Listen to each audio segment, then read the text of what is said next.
நான் கார சட்னி தாங்க அரைக்க போகிறேன். இட்லி தோசைக்கு கார சட்னி. இங்கே பாருங்கள், 2 டேபிள் ஸ்பூன் உளுத்தம்பருப்பு, ஒரு 3 டேபிள் ஸ்பூன் வந்து கடலைப்பருப்பு, அதுக்கு தேவையான பொருள் சின்ன வெங்காயம், ஒரு பெரிய வெங்காயம், ஒரு பெரிய நெல்லிக்காய் சைஸ் புளி, தக்காளி, ஒரு 3 தக்காளிங்க.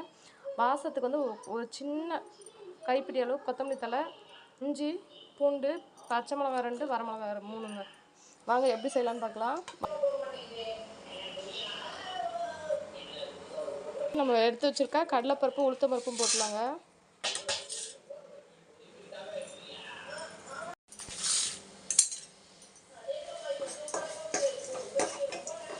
பருப்பு நல்லா சவரட்டுங்க.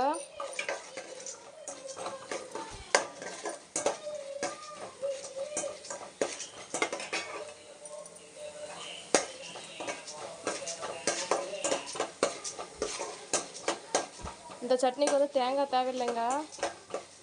தேங்காய் இல்லாமல் செஞ்சு பாருங்கள், டேஸ்ட் சூப்பராக இருக்குங்க. இந்த கொத்தமல்லி தழை வந்து நான் வாசத்துக்கு தாங்க எடுத்து வச்சுருக்கேன். உங்களுக்கு விருப்பம் இருந்தால் பொழுங்கலாம் வேணாம். வாசம் நல்லா இருக்குங்க. கொத்தமல்லி தழையோட வாசம் அதிகமாக போடல. அதிகமாக போட்டிங்கன்னா அந்த சட்னியோட டேஸ்ட்டே மாறி போயிடுங்க.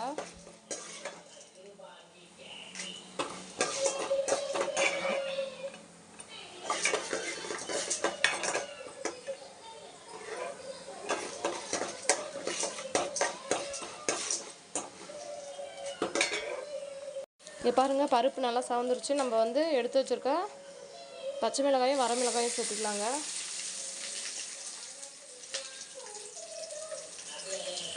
அது கூடவே பூண்டும் இஞ்சி ஒரு துண்டு, சின்ன துண்டுங்க, பூண்டு இஞ்சி சேர்த்துக்கலாம்.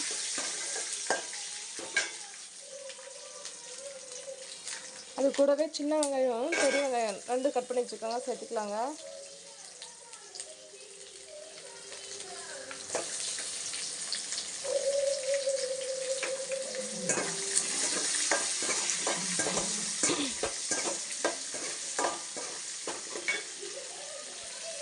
தேங்காய் இல்லை நம்ம சட்னியை அரைக்க முடியலன்னு யோசிக்காதீங்க.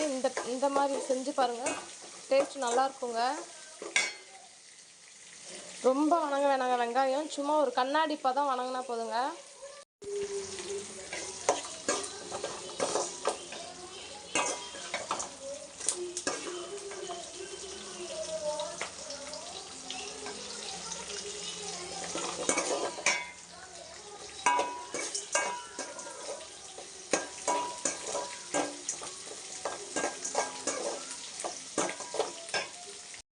பாருங்கள், வெங்காயம் வதங்கிட்டு போது. இப்போ வந்து நம்ம தக்காளி சேர்த்துக்கலாங்க.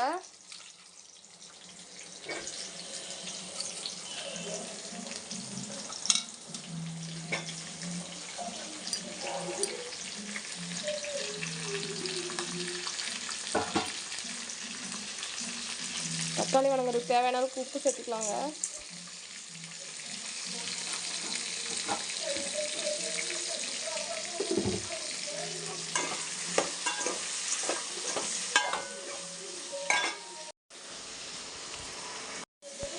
பாருங்கள், தக்காளி நல்லா வதங்கிடுச்சுங்க.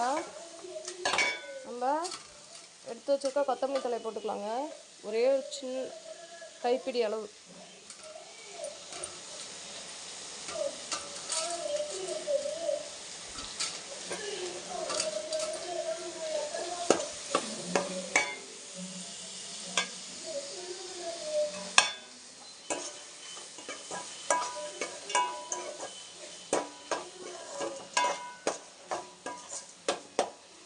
அந்த கொத்தமல்லியோட பச்சை வாசம் போகக்கூடாதுங்க, அப்படியே இருக்கணும்.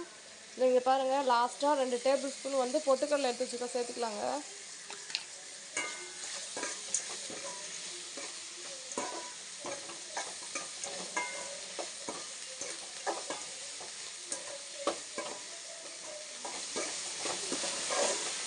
அவ்வளோதாங்க, ஆஃப் பண்ணிடலாம்.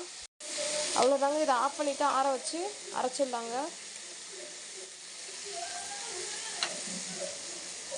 ஆஃப் பண்ணிட்டேங்க, ஆற வச்சு அரைச்சிக்கலாம். இங்கே பாருங்கள், ஆறிடுச்சு. மிக்ஸி ஜாரில் போட்டு அரைச்சிடலாம். இங்கே பாருங்கள், சட்னி அரைச்சி வச்சுங்க ஆற வச்சு. இப்போ சட்னி தாளிக்கலாங்க. இங்கே பாருங்கள், வானல் வச்சு எண்ணெய் ஊற்றிட்டேங்க. கடுகு போட்டுக்கலாம். எண்ணெய் காஞ்சிடுச்சு. கடுகு, சட்னி அரைச்சி அதே வானலில் தான் வச்சுருக்குறேன். கடுகு பொரிஞ்சிச்சுன்னா ஒரே ஒரு வரமிளகா வேணும். கருவேப்பிலை இருந்தால் போட்டுக்க, என்கிட்ட இல்லை. அவ்வளோதாங்க.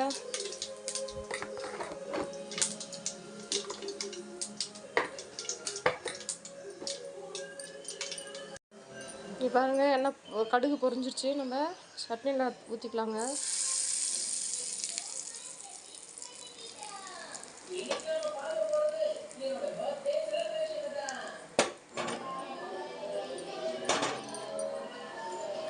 பாருங்க,